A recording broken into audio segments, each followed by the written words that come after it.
4 anak dievakuasi warga dan pemerintah desa dari sebuah rumah di Desa Mojo, Kecamatan Andong, Boyolali, Jawa Tengah.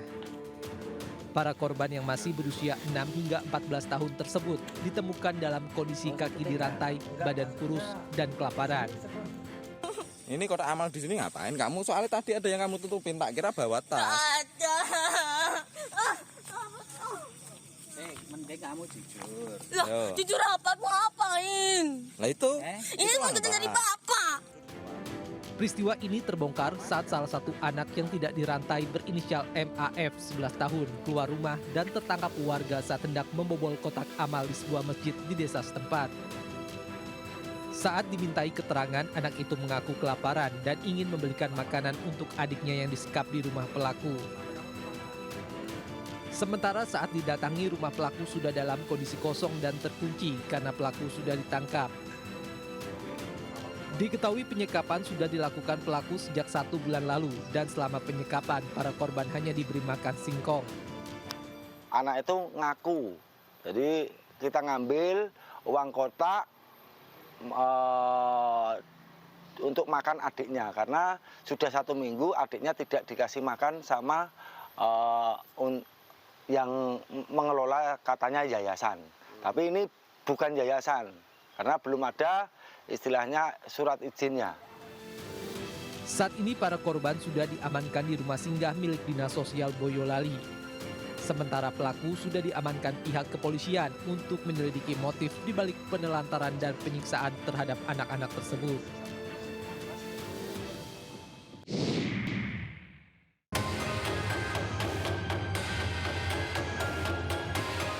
Polisi dari Polres Cimahi bergerak menuju lokasi pembuatan uang palsu di kawasan Padalarang, Kabupaten Bandung Barat. Pelaku tak berkutik saat polisi menyergapnya tengah membuat uang palsu. Pelaku yang berusia 20 tahun merupakan pedagang ketan. Polisi mengamankan barang bukti ratusan uang palsu dengan pecahan 50 dan 100 ribu rupiah, stempel UV, printer, dan spray khusus yang digunakan untuk memberi tekstur mirip uang asli. Pelaku memproduksi uang palsu untuk dijual kembali ke pemesan. Dari 1 juta uang palsu dijual 1.200.000 rupiah hingga pelaku mendapat keuntungan 300.000 rupiah.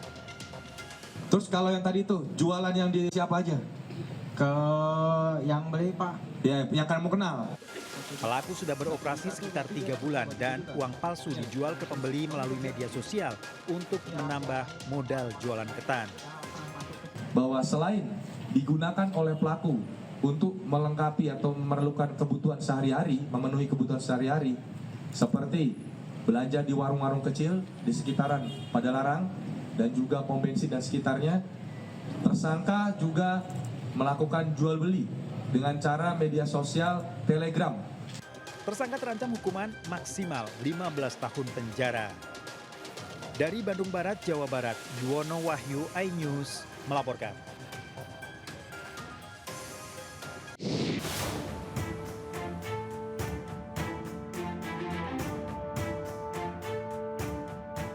Aksi komplotan pencuri sepeda motor terekam kamera pengawas di Jalan Jelambar Utama 8, Grogol, Petamburan, Jakarta Barat. Nekat, pasalnya aksi 2 orang pelaku curanmor terjadi siang hari di pemukiman padat penduduk. Bak sekali mendayung 2-3 pulau terlampaui, para pelaku memanfaatkan kondisi gang yang sempit hingga berhasil gasak 2 motor sekaligus milik warga. Dalam rekaman CCTV, seorang pelaku terlihat keluar rumah, disusul pelaku lain membawa motor curian. Dalam aksinya ini, korban tengah beristirahat sempat dikunci dalam rumah. Sementara pelaku yang lebih dulu keluar turut menggondol motor warga lain yang terparkir depan rumah.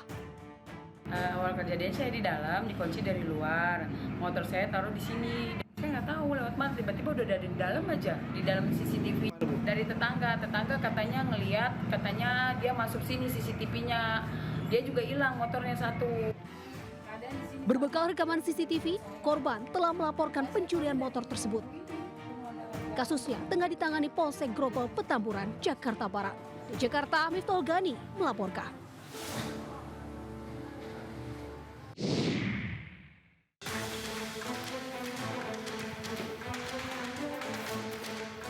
Polisi dari Polresta Padang mencari keberadaan pencuri yang selama ini meresahkan warga di daerah Lubuk Kilangan, Kota Padang. Pelaku digerebek di rumahnya yang letaknya tersembunyi dari permukiman warga di daerah Karang Putih, Lubuk Kilangan. Pelaku awalnya tak mengakui saat ditangkap polisi. Pelaku tak dapat berkutik setelah polisi mendapati sejumlah barang bukti hasil curian di dalam rumahnya. Mulai dari puluhan buku tulis, perabotan rumah tangga, serta ponsel dan proyektor hasil curian ditemukan di rumah pelaku.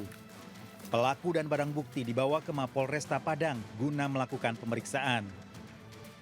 Yang merupakan salah seorang residivis di pidana narkoba. Kemudian kita lakukan pendalaman, dan kita lakukan penangkapan terhadap yang bersangkutan bahwa benar yang bersangkutan telah beberapa kali membongkar sekolah yang berada di Lubuk Kilangan. Tersangka mengakui telah beraksi di 18 tempat di Lubuk Kilangan melakukan pencurian dengan modus membobol sejumlah sekolah dan rumah warga.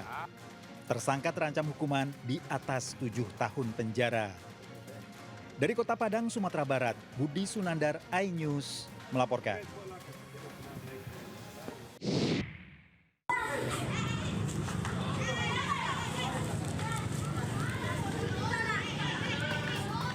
Insiden pemukulan sejumlah remaja perempuan kepada seorang wanita ini berlangsung di Jalan Sultan Hasanuddin Malino, Kecamatan Tinggi Moncong, Kabupaten Goa. Insiden ini terekam kamera warga di sekitar lokasi kejadian. Sejumlah warga mencoba menghentikan aksi pemukulan terhadap seorang wanita muda. Korban mengalami luka di bagian wajah dan segera dibawa ke puskesmas terdekat untuk mendapatkan pertolongan. Kasus pemukulan dipicu teguran korban terhadap pelaku yang sedang mengendarai sepeda motor. Korban dan pelaku tidak saling kenal.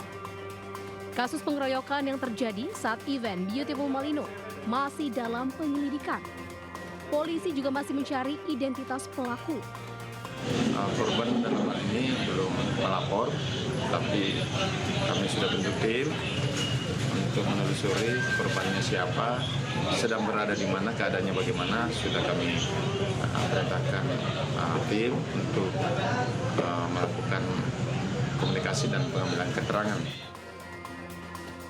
Polisi masih mengumpulkan bukti untuk mencari identitas pelaku pengeroyokan. Sejumlah saksi di lokasi kejadian sudah dimintai keterangan. Polisi berharap korban segera melapor ke kantor polisi untuk memudahkan penyelidikan. Dari Kabupaten Goa, Sulawesi Selatan, Bukma Ayus melaporkan.